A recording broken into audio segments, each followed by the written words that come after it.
एक बड़ा मशहूर केस है रघुकुल Tilak versus union of India. रघुकुल तिलक असम के राज्यपाल थे। असम विधानसभा का चुनाव हुआ, कांग्रेस हार गई। इंदिरा गांधी प्राइम मिनिस्टर थे।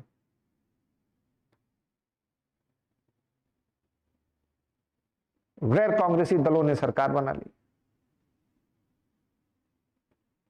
इंदिरा गांधी ने रघुकुल तिलक को फोन किया कि 356 लगाने का रिकमेंडेशन भेज दो, राष्ट्रपति शासन लगा दो। रघुकुल तिलक ने कहा कि मैडम प्राइम मिनिस्टर,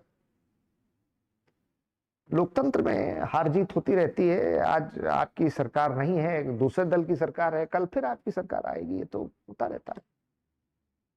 और फेयर इलेक्शंस हुए हैं।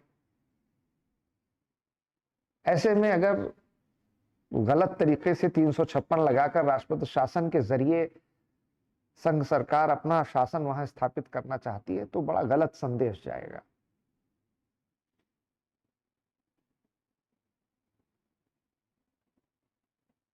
तो उन्होंने कहा, अच्छा तुम तो बड़ा संविधान पढ़े हो, वैद आईसीएस में थे क्या? तो उन्होंने कहा कि नहीं मैडम प्राइम मिनिस्टर, अब देखिए ऐसा है कि उनका आखिरी कार्यकाल 1 दिन बचा था।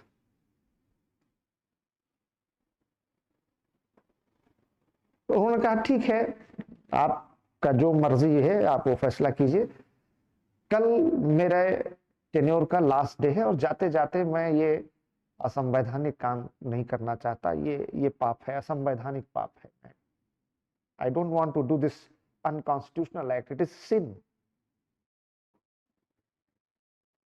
और कल मेरा टेन्योर खत्म हो रहा है, मैं कल चला जाऊंगा।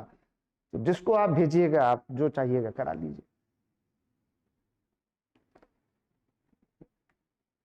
उन्होंने कहा अच्छा। And then what she did,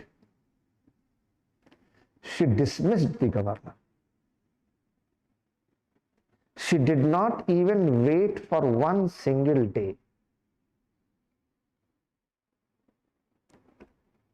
She did not even ask for an honorable exit, asking for resignation on health ground, personal ground, this ground, that ground, so that he could have been given an honorable exit.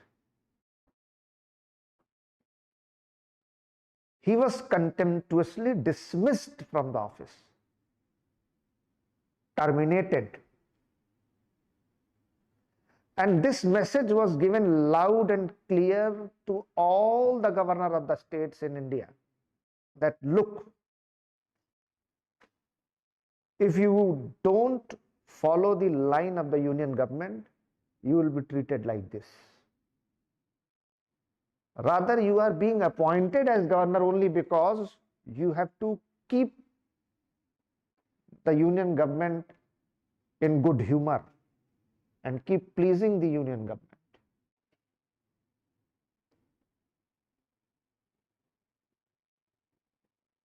तो आप समझिए कि एक दिन या तो इंतजार कर सकती थी, क्या पहाड़ टूट पड़ता। नहीं इंतजार कर सकती थी तो एक सम्मानजनक विदाई दे सकती थी कि ठीक है आप ऐसा करिए, अभी त्याग पत्र भेज दीजिए और लिख दीजिए व्यक्तिगत कारणों से, स्वास्थ्य कारणों से, बहुत कुछ कारण बताए जा सकते हैं। तो एक सम्मानपूर्ण ढंग से वो अपना पद छोड़ देते। लेकिन सुर्खियां बनी, राज्यपाल बर्खास्त, राज्यपाल पद से निष्कासित, राज्यपाल को संघ सरकार ने किया छुट्टी, इस तरीके से हेडलाइंस बनी। और सारे राज्यपालों को यह संदेश खुले तौर पर दिया गया कि बनाया ही तुम्हें इसीलिए गया है कि तुम हमें अपने आका को खुश रखो, और जो ऐसा नहीं करेगा वो इसी तरह से अपमानपूर्ण तरीके से हटा दिया जाएगा, बर्खास्त कर दिया जाएगा। तो ये मामला सुप्रीम कोर्ट पहुंचा। इसी को कहते हैं Raghukul Tilak versus union of India. Supreme court ने कहा भाई अब कॉन्स्टिट्यूशन में क्लियर प्रोविजन है that governor will serve on the pleasure of the president, and the moment that pleasure ceases to exist,